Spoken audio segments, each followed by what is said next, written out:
Question का answer examiner कभी भी पूरा नहीं पढ़ता है। हेलो एवरीवन, आप सभी का हमारे चैनल पे स्वागत है बच्चों। बोर्ड एग्जाम हमारे सर पे आ चुके हैं। पढ़ाई के साथ साथ अभी इस समय पे ना बच्चों कि किस तरीके से कॉपी को लिखना है, ठीक है, क्या स्ट्रेटेजी होनी चाहिए, इस टाइप के जो वीडियोस हैं, जो एक मार्गदर्शन होता है ना, वो भी बहुत ज़रूरी होता है। हमें सब कुछ आता है, सारा नॉलेज हमारे पास है, और उस नॉलेज को कॉपी में लिखना ये अलग बात है, ठीक है। और दिए गए समय में पूरा प्रश्न पत्र हल करना ये सबसे बड़ा टास्क होता है हमारे लिए, देखो, ठीक है। और तो किस चीज़ों को हमें फॉलो करना है, किस तरीके से कॉपी को लिखना है, वो आज के इस वीडियो में बताऊंगा।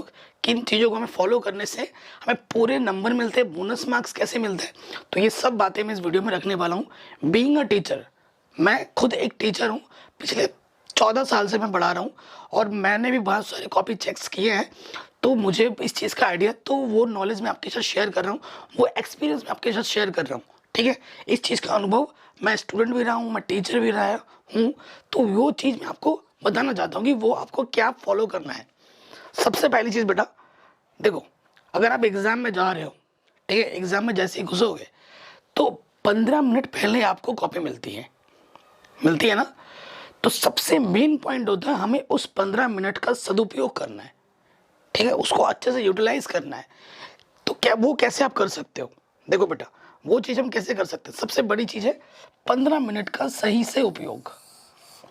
अब मैं आपको बताता हूँ मैं क्या करता था। मैं जब स्टूडेंट था ना, जब मैं पढ़ाई कर रहा था, जब अपने स्टूडेंट लाइफ में, मैं इस 15 मिनट का कैसे उपयोग करता था वो मैं पहले आपको बताता हूँ। सबसे पहले मैं जैसे ही मुझे कॉपी मिलती थी ना, जैसे ही मुझे कॉपी मिलेगी 15 मिनट में, मैं क्या करता था, एंट्री मैंने सबसे पहले फिल कर ली, ठीक। एंट्री, जो भी आपकी एंट्री होती है, रोल नंबर वगैरह, वो अच्छे से मैंने फिल कर लिया। उसके बाद मैं क्या करता था, कॉपी में मुझे हमें लाइनिंग भी करनी होती है ना, एक तरफ से लाइनिंग, फटाफट स्केच पेन से लाइनिंग खींच ली। तो ये काम मुझे करने में लगता था 3 मिनट। 3 मिनट में आराम से हो जाता है, ठीक है, ज़्यादा से ज़्यादा 3 मिनट में एकदम आराम से हो जाएगा ये काम। हो गया। अभी भी आपके पास 12 मिनट बचे हैं।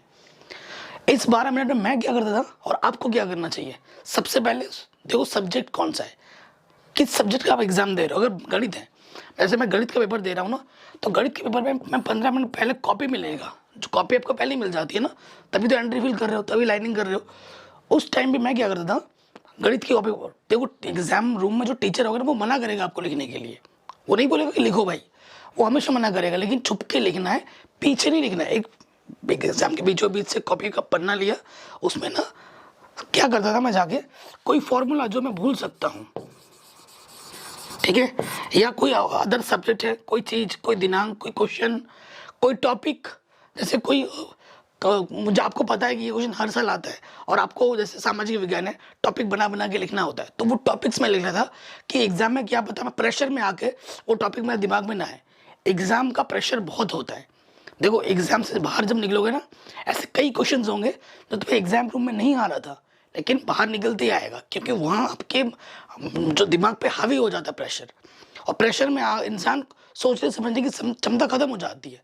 इसलिए बेटा अभी से ना एक टेस्ट देते रहा करो, रेगुलर टेस्ट दिया करो। जितना आप एग्जाम से पहले खुद को टेस्ट दोगे ना, मॉडल पेपर सॉल्व करोगे, टेस्ट दोगे, स्कूल में हो जाए प्री बोर्ड सारे एग्जाम देना बढ़िया से, तो उससे बहुत फायदा होगा, ठीक है।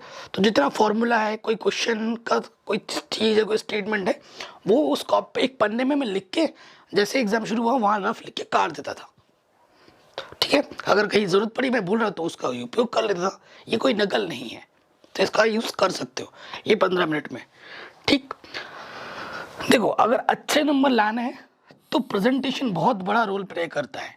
प्रेजेंटेशन है ना, आप कॉपी किस तरीके से लिख रहे हो, ठीक है, किस तरीके से लिख रहे हो, वो बहुत बड़ा रोल प्ले करता है। प्रेजेंटेशन में क्या होता है, हैंड राइटिंग। अब हैंड राइटिंग सबकी तो अच्छी नहीं होती ना। हैंड राइटिंग आपने देखो, एक क्लास है तो 100 बच्चों में से 4-5 बच्चों की हैंड राइटिंग अच्छी होगी, बाकी की सबकी ऐसी एवरेज या फिर एवरेज से भी बेकार होती है। तो इसका मतलब ये नहीं कि अगर आपका हैंड राइटिंग अच्छा है तो आपके बहुत अच्छे नंबर आएंगे, या फिर आपकी हैंड राइटिंग खराब है तो आपके अच्छे नंबर नहीं आएंगे। ये कोई पैमाना नहीं है। अच्छी है तो बहुत अच्छी बात है, आपका प्लस पॉइंट है। अच्छी नहीं है तो आप कैसे लिख सकते हैं, तो आप साफ सुथरी हैंड राइटिंग बनाओ, ठीक है। अच्छे पेन का यूज़ करो, जैसे कि पेन कैसे लेना है, 3 पेन यूज़ करने हैं हमेशा। मैं आपको रिकमेंड करूँगा, एक ब्लू पेन, जेल पेन मत लेके चले जाना एग्जाम में, पायलट पेन में लेके मत चले जाना। क्यों? क्योंकि जब आप लिखोगे ना तो वो पीछे छाप छोड़ेगा, है ना। उस पन्ने में लिख रहे हो, इस पन्ने में छाप छोड़ेगा, तो उस पन्ने में लिखोगे तो दोनों मर्ज होके ना बेकार सी हो जाएगी। तो जेल पेन और पायलट का इस्तेमाल मत करना, ठीक है। ये मैं पर्सनल बोलूँगा। ब्लू जो डॉट पेन होता है ना उसका इस्तेमाल करना, जो थोड़ा डार्क लिखे, उस जिस लिखने में जो जिसका फ्लो अच्छा हो। और एग्जाम में नए पेन लेके मत चले जाना। जो भी पेन आप एग्जाम में ले जा रहे हो ना, उस पेन से कई दिनों तक आप पहले कॉपी में लिख लेना थोड़ा थोड़ा करके, ठीक है। और एक ही ब्रांड का यूज़ करना, ये नहीं कि अलग अलग ब्रांड की अपने पेन्स खरीद लिए, नहीं। और हर पेन का यूज इस्तेमाल करना थोड़ा थोड़ा, ताकि उसका फ्लो अच्छा बन जाए, एग्जाम में अटके ना। नए पेन से लिखो अटकेगा, फ्लो खराब होगा, रिदम टूट जाएगी लिखते वक्त, ठीक है। तो साफ सुथरी हैंड राइटिंग बनानी है। स्केच, काला स्केच पेन यूज़ करना है, काला डॉट पेन, काला ब्लू पेन, ठीक है, नोट में। तो इन तीनों चीज़ों का यूज़ करना है। कॉपी कैसे लिखी जाती है उस पर मैंने एक अलग वीडियो बना रखी है, उसको ज़रूर देखें, ठीक है। अब ये हो गया। अब क्वेश्चन भी आपको जब मिलता है ना, तो क्वेश्चन जब पेपर मिलेगा ना, कई बच्चे क्या होते हैं, पेपर मिला हल करना शुरू कर दिया तुरंत। नहीं, पेपर को एक बार पहले पढ़ो। देखो दो चीज़ें होंगी, एक चीज़ ऐसा है कि पेपर मिला, मिलते ही शुरू कर दिया हल करना एकदम पहले से शुरू से। और या फिर अब एक बच्चा ऐसा होगा जिसने पूरा पेपर पढ़ा होगा। पेपर जैसे पूरा पढ़ते ना, 5 मिनट पहले ही पेपर दिया जाता है, तो पेपर पढ़ने से क्या होता है, आपका दिमाग उस चीज़ को एनालाइज करने लगता है। आपको पता नहीं चलता है कि आपका दिमाग बैक एंड में वो चीज़ कर रहा है, ठीक है। तो वो प्रोसेस होता है। और जितना हो सके एग्जाम में खुद को काम रखना है, शांत रखना है। कोई क्वेश्चन नहीं होता है अभी, छोड़ दो, कोई दिक्कत नहीं है। अपने ईगो पे मत लो, आगे बढ़ो नेक्स्ट क्वेश्चन पर, ठीक है। जब क्या पता आप नेक्स्ट क्वेश्चन करते करते ना वो क्वेश्चन आपके दिमाग में आ जाए, तो फिर वो कर देंगे, ठीक है। ये चीज़ है, ये ध्यान रखें। कभी कभी ऐसा होता है क्वेश्चन जब आप कर रहे हो ना, या क्वेश्चन पढ़ के आपको आगे लग जाता है कि ये क्वेश्चन मुझे पूरा आता है, या इसको मैं थोड़ा लिख सकता हूँ, या मुझे बिल्कुल ही नहीं आता है। तो 3 स्थिति होती है। तो इसको कैसे टैकल करना है, देखो अगर आपको पूरा आता है बहुत अच्छी बात है। आधा आता है ना, तो क्वेश्चन को क्या करना है, क्या दिया हुआ है, अगर मैथ का प्रश्न करो क्या दिया हुआ, थोड़ा हल किया, ठीक है, थोड़ा सोल्यूशन करके छोड़ दिया। लेकिन कोई लिखने वाले प्रश्न हैं, उनमें क्या करना है, टॉपिक बना के थोड़ा सा ना, टॉपिक बना के लिखो, थोड़ा सा गैप करके लिखो, ठीक है। तो ये अच्छा तरीका है। अगर आपको बिल्कुल ही नहीं आता वो क्वेश्चन, देखो जो क्वेश्चन आपको बिल्कुल नहीं आते उन क्वेश्चन को सबसे एंड में करना है। स्टार्टिंग में आपको वही क्वेश्चंस करना है जो आपको पूरे आते हैं, अच्छे से आते हैं। आपने ये सुना जरूर होगा, हर टीचर बोलता है, देखो हर टीचर बोलेगा कि आपको वही क्वेश्चन करना चाहिए जो आपको सबसे पहले आते हैं।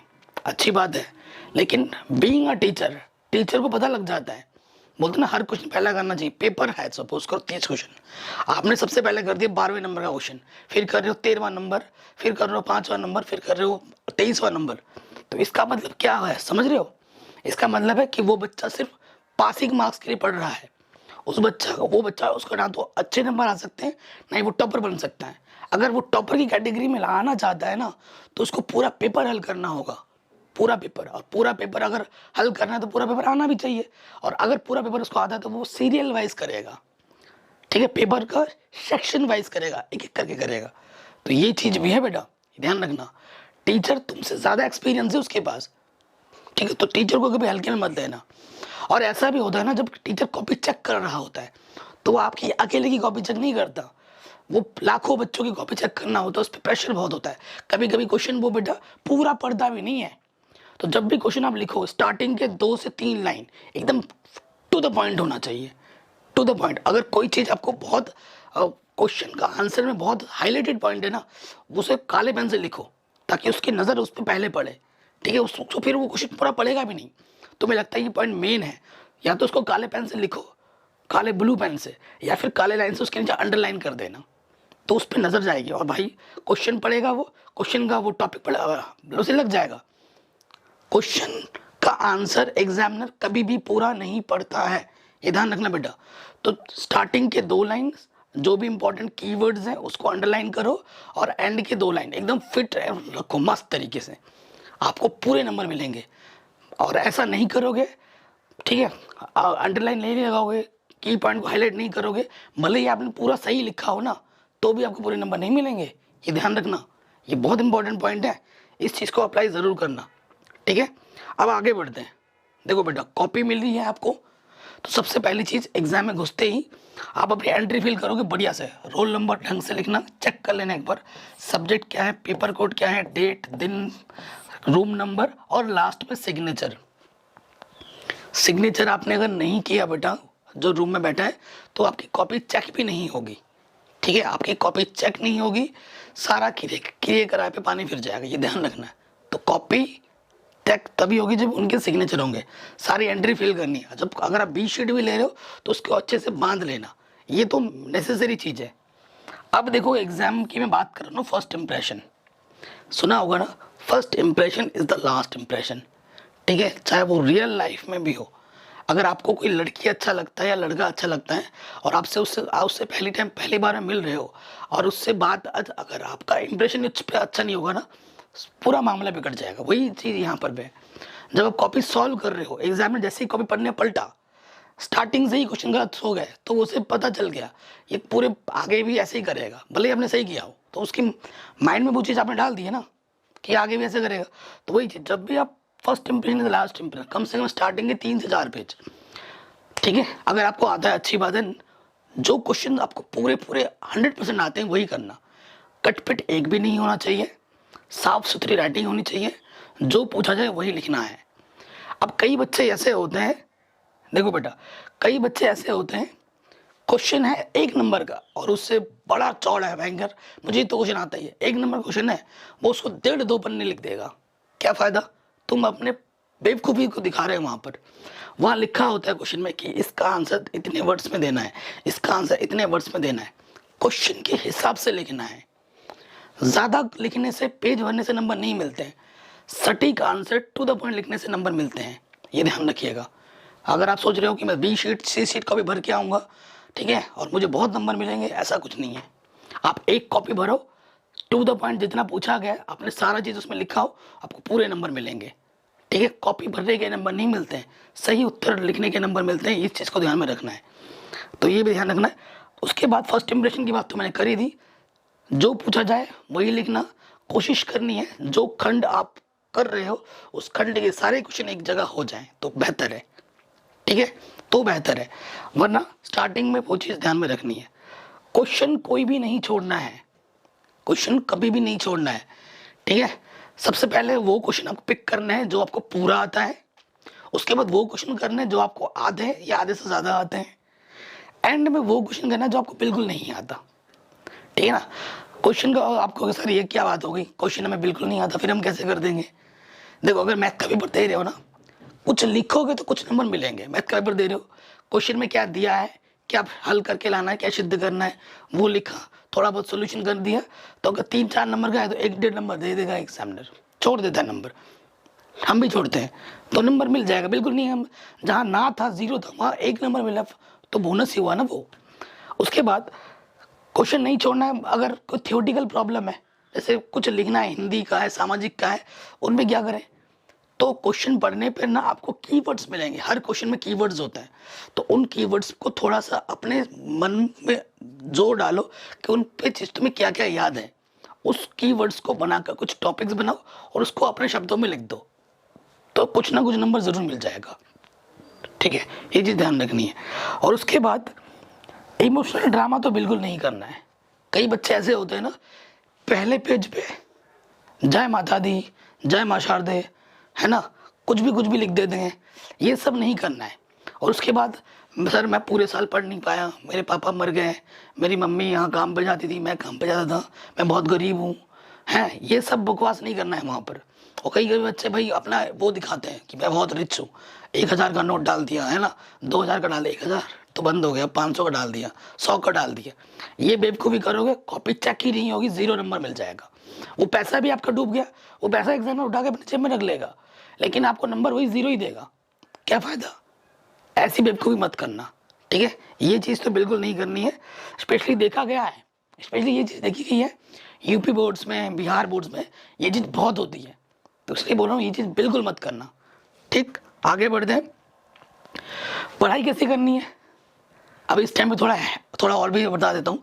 बेटा पढ़ाई करो, सबसे पहले जैसे पढ़ना है ना, एनसीईआरटी पढ़ो, आपके एनसीईआरटी और आपने जो नोट्स बनाए हैं, सबसे पहले उठ के आपको क्या पढ़ना है, आपके खुद के नोट्स पढ़ने हैं, ठीक है। खुद के नोट्स पढ़ने के बाद एनसीईआरटी के सभी प्रश्न उत्तर करने हैं, उसके बाद उसी चैप्टर के क्वेश्चन बैंक पढ़नी है, ठीक है।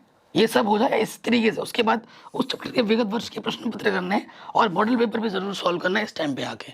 तो ये आपकी परफेक्ट तैयारी होगी इस तरीके से, ठीक। तो ये इन चीज़ों को अगर आप फॉलो कर रहे हो तो आपके अच्छे नंबर मिलेंगे।